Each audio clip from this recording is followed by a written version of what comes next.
discutir los asuntos pendientes. Que era sobre todo la ruptura de relaciones. No, el único asunto pendiente era Texas. Era Texas, porque la Convención de 1843 ya había fijado el problema de las indemnizaciones. Y México había cumplido con el primer pago. Se había retrasado en el segundo pago, pero había notificado, de acuerdo a la misma Convención de 43, que no desconocía el pago de la deuda. Entonces, Polk era un tramposo. La declaración de guerra de Polk es mentira tras mentira. Solamente, a lo mejor, parecido a lo de George W. Bush en el caso de Irán. Sí, yo quisiera tal vez sintetizar algo de lo que ahora se acaba de discutir, que Texas es la papa caliente para México y para Estados Unidos. Para mí sigue siendo el dolor más grande. El dolor fuerte, ¿no? Y creo que así también se percibe en la opinión pública.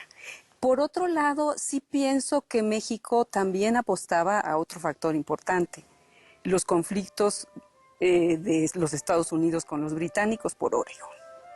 Hay un momento en que realmente, de veras, México, creo, bueno, la clase política, los gobernantes mexicanos, confían en que ahí se va a desviar la atención norteamericana y la verdad sobre todo es que Paredes, sí, y Polk está haciendo, como político, el doble juego de negociando y preparándose para la guerra. Ahora, si vemos la política británica ya, los problemas de Gran Bretaña estaban en el Imperio Asia. Turco y los prolegómenos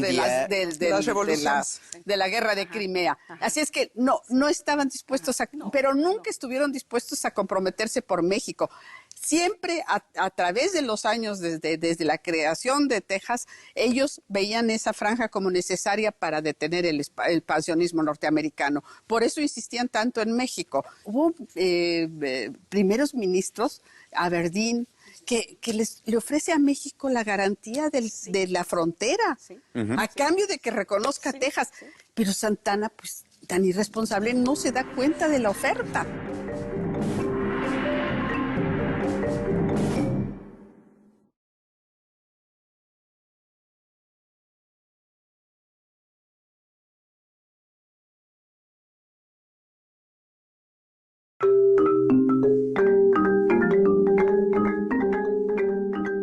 Hubo primeros ministros, Aberdeen, que le ofrece a México la garantía de la frontera, a cambio de que reconozca Texas. Pero Santana, pues, tan irresponsable, no se da cuenta de la oferta. Por supuesto, era absurdo hasta en términos británicos, pero lo negocia con Francia. Ahora, también, sin que sea el elemento de mayor peso, pero la diplomacia tejana es astuta, ¿no? Y coquetea con los británicos y incluso con México y desde luego con los Estados Unidos y finalmente la forma en que le plantean a Palmerston las cosas, incluso los dos tratados que hacen, ¿verdad? Que Gran Bretaña se compromete a convencer a México, es impresionante, porque realmente estos eran, es que ser buen diplomático se nace, yo no creo que se hace, porque no creo que este general haya sido tan bueno, ¿verdad?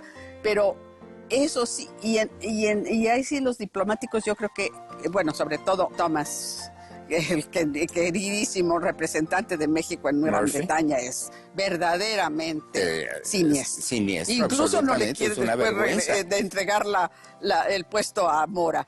Es verdaderamente increíble. Es desesperante. Ahora, pobres mexicanos en esa época, cuando decimos, son tan irresponsables, pero realmente era difícil todos los problemas que tenía el país sin un peso. La situación era espantosa. A mí me preocupa la guerra y por eso me he dedicado a esta época de pérdidas y desastres, porque todo el mundo me dice, pero qué ocurrencia de dedicarte a eso.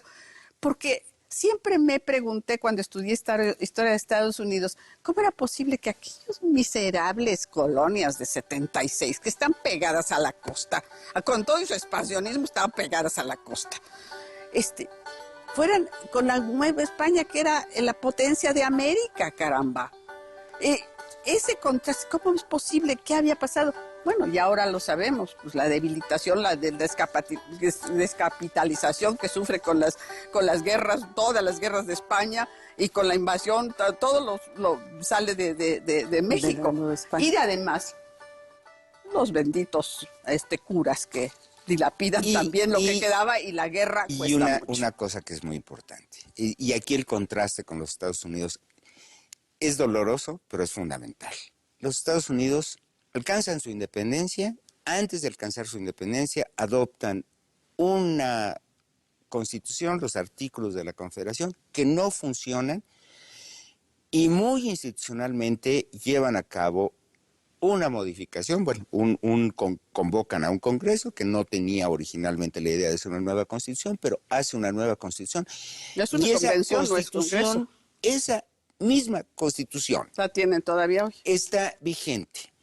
¿Cuál es? Usted, doña Josefina, ha hecho un estudio de los planes políticos.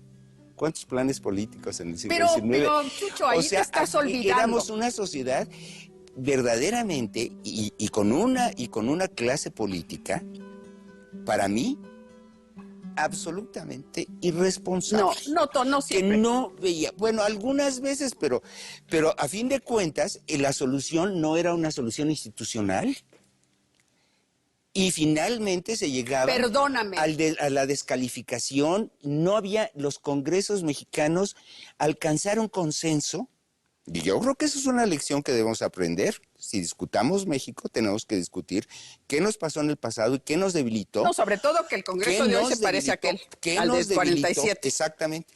¿Qué nos debilitó ante el exterior? Ahora, perdóname, te olvidas de algo muy importante. Internas. Te voy a interrumpir, porque se te olvida las condiciones en las que se independizó Estados Unidos y las condiciones en que se independizaron todos los países hispanoamericanos. No, ellos tuvieron ayuda, sí, perdóname, sí. Ayuda de España y de Francia. Luego, cuando hacen su bendita constitución, se declara la Revolución Francesa. Que mantiene 25 años tranquilos a los europeos.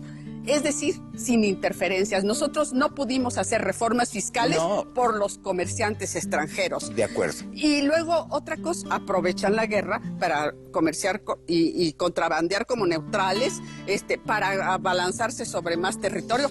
Tuvieron la suerte de que Gran Bretaña los reconociera a los pocos años y les extendiera la frontera hasta Mississippi. Pero aún así... Entonces, para cuando México nace...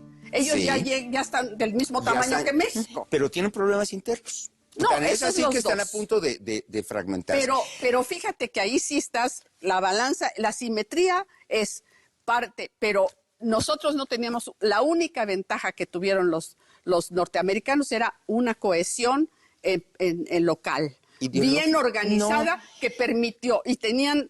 De hecho, sus contratos eran verdaderas constituciones, que lo que pasa es que allí se independizó una sociedad revolucionaria que no sabía que lo era, ¿verdad? Ellos se sienten ingleses, pero ya no son ingleses y son otra cosa y otro perfil, pero tienen unas ventajas, una élite. Esa es una revolución de unos cuantos ricos elitistas educados. Absolutamente. Pero entonces, no es lo mismo. En cambio, México empieza con unas condiciones desastrosísimas. Absolutamente. Precisamente por eso, por esas condiciones desastrosísimas, era porque se hubiera esperado mejor de la clase política una mayor responsabilidad en enfrentar esas condiciones. Pero no eran los niños ricos elitistas que estaban discutiendo en ese término ilustrado con toda la simpatía del mundo